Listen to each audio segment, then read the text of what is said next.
Hi, Peter Boolkah here, and welcome to today's edition of the Transition Guy.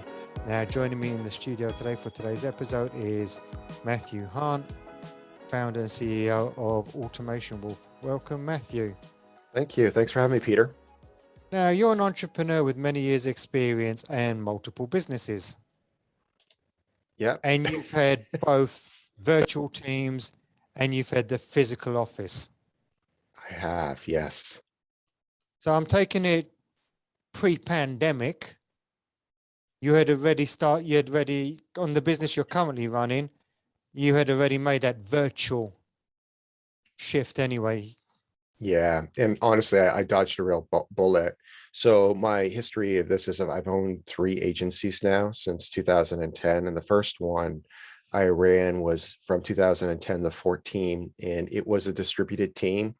Half the team was in Canada and half the team was in the Philippines, but all virtual. So that was the first real business I really built. And then I exited that one in 14 and started a new agency in 14.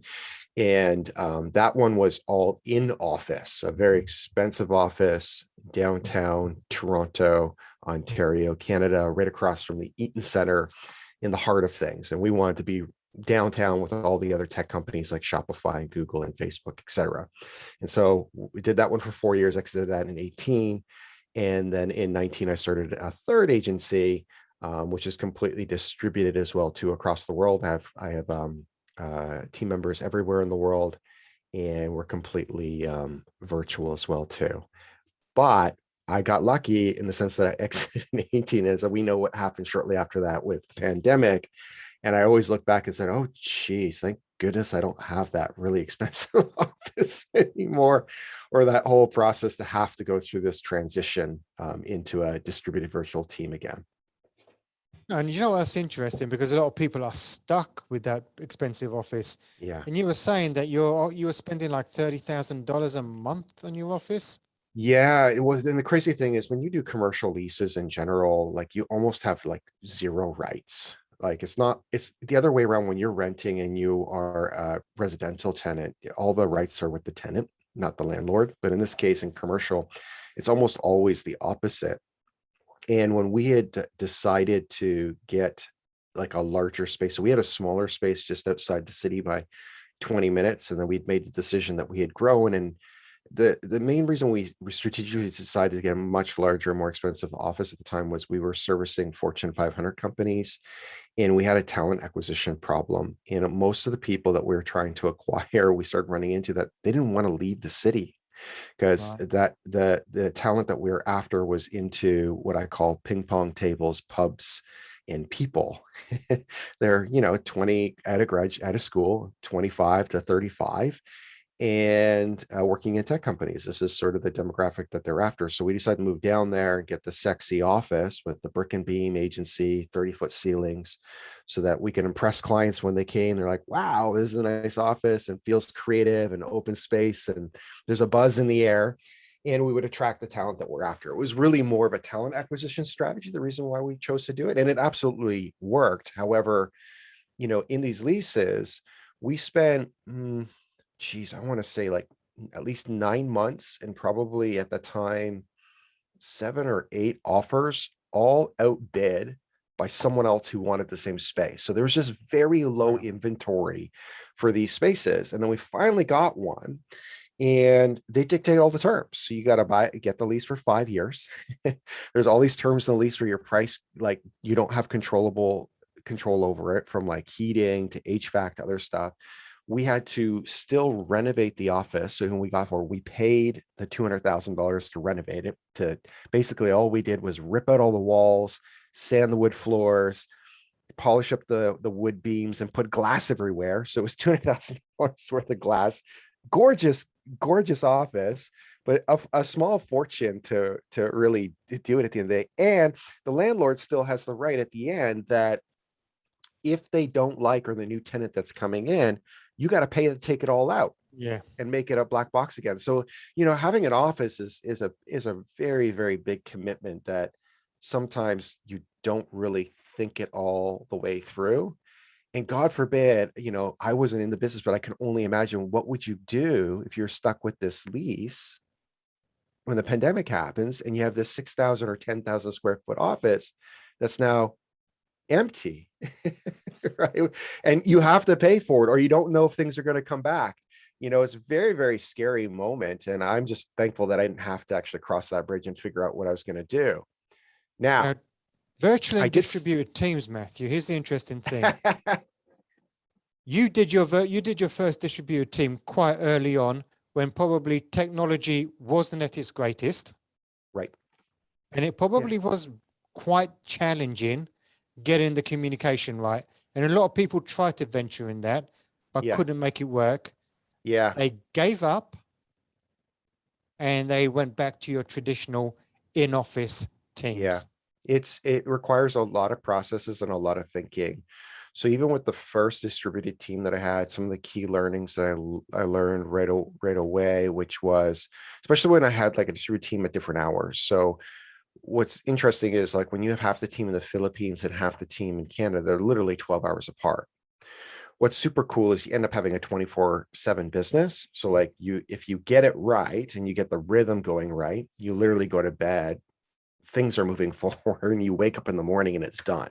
Super impressive for clients too. Like, if you've had a meeting with them today, and then literally, they wake up tomorrow morning and you're like, yep, here's your deliverable, it's done. They're like, what? Like, when did you do this? Right? They don't understand the power. It's like, well, no, I have two teams, one in the Philippines, one in Canada. They worked on it last night and they're totally impressed. However, the challenge though is, anytime you start managing people, the reason why people give up, it's really a communication challenge. And so when you have a team that's distributed on different hours, you really have to be disciplined on how you communicate and when you communicate. And so what we learned was there needed to be a crossover in the mornings and the afternoons for communication. And so at the time, there wasn't actually Slack for that agency. We actually were using Skype as our Yeah. IM tool. That's kind of was the go-to tool.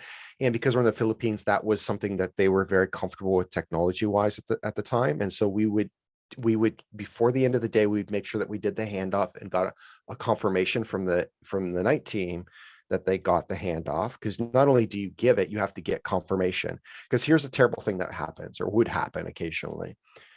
Person hands it off, they start their evening as they should, spend their time with their family in Toronto, Canada, and then person in the Philippines is like, you sent me the wrong login. And then they can't do any work all night long sitting on their hands because we didn't confirm, like, hey, are you good? Are you set up? Are you ready to go? And vice versa. The same thing can happen in the morning. The other thing we learned was, like, hey, we can't always do like a meeting or a face-to-face meeting like this. So we got really good at creating screen capture videos for each other to communicate, and we just fire them back and forth.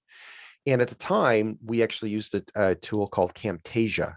That was the tool to use at the time. Today, there's so many other great tools that you can use, from, Loom to just turning on Zoom. Yeah. And there's even a cooler one today that I think looks really awesome that I recommend that people use, called Zip Message. So if you go to zipmessage.com, and this is a great tool. This tool is even better for your clients because they don't have to be users of Zoom or Loom. And it creates a video message that goes back and forth, kind of like a dialogue. And Right. in our business, so much of our business is not talking, it's actually showing. So I always tell all my team, don't tell, show. Especially when it comes to technology, you just really clearly articulate something really quickly. And so that first business was really built very heavy on video and the screen capture of videos, or back then. And my clients loved it. Like, and instead of sending a report or a PDF or an email, I would send these, and they would always be like, this is magic. How are you doing this? Of course, today everybody's used to it, but back then it was really impressive. In 2010, people were like, wow, this is cool. And it So is. And actually, that zip message sounds awesome, yeah. because the one thing that's always missing is the continuation of the conversation. Yes. And then you see a thread of it, right? Yeah. So that it doesn't leave isolated. So the problem with using a tool like, Loom or something like that, or whatever your favorite screen capture tool is, it kind of gets lost out there and it's not connected in a single thread. And then you can have that single thread with that client that goes on forever. So you can even go back in the history of it, and it becomes an ongoing thread that's just for you and the client, just like Perfect. you would in Slack or email, but it feels like a little bit more connected at the end of the day. The other thing we had to get really good at was like, honestly, was very simple project management tools. And so I tried doing things initially, like the reason why a lot of people fail is they try to do it all through email. That's a terrible plan. So email is great for external. So email in our company, we only use it for two reasons. One's to externally communicate to clients because they're not going to get in a project management tool. Usually it's just too much for them. They've got their own tools.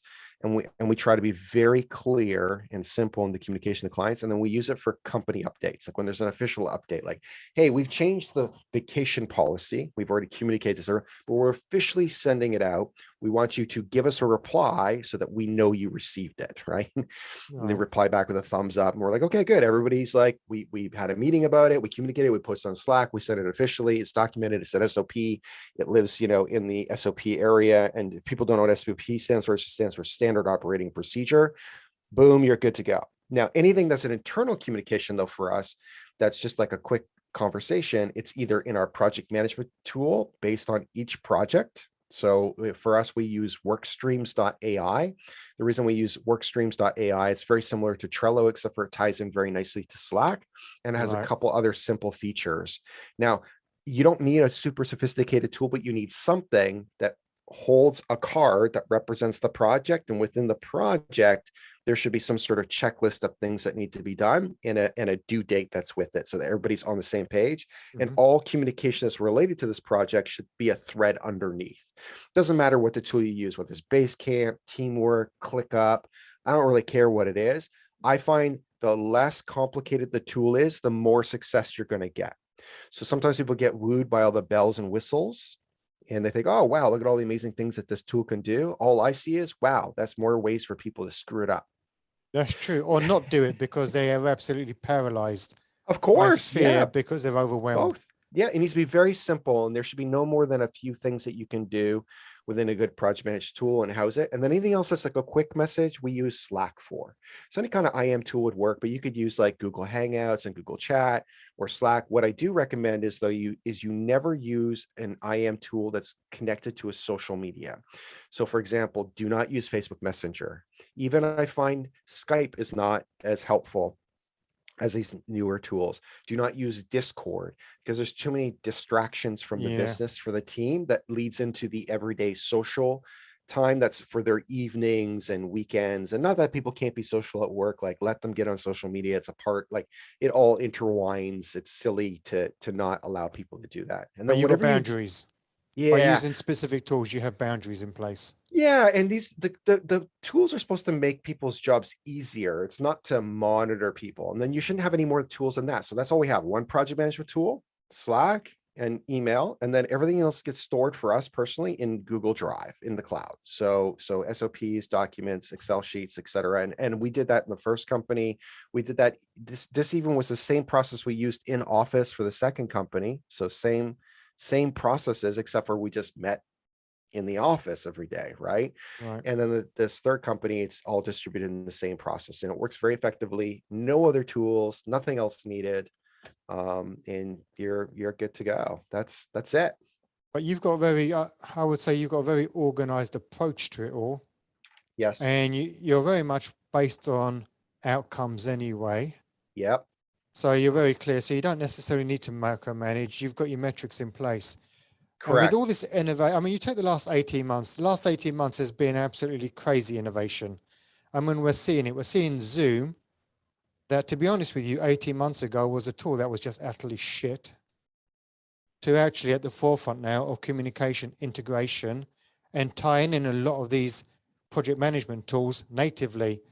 Why Yep. do you think it is with this advancement that we've had in technology and development that so many companies are still quite adamant, we want you to come back to the office, even though people have been literally virtually working for 18 months? Why is Yeah. it, do you think, that these companies just don't see that the world shifted around them, but they're hoping to work back to pre-pandemic working styles?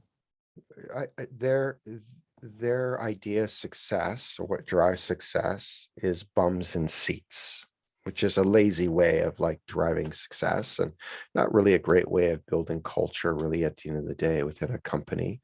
So unless you're like a restaurant where you need to be there, or there are Yeah. certain, certain occupations you need to be there. If you are a manufacturer, et cetera, there's, if you work at a hospital and you're a nurse, you need to go to the office, right? You need to go to the workplace. But most jobs that, are, based on using a computer, it is not necessary to do that.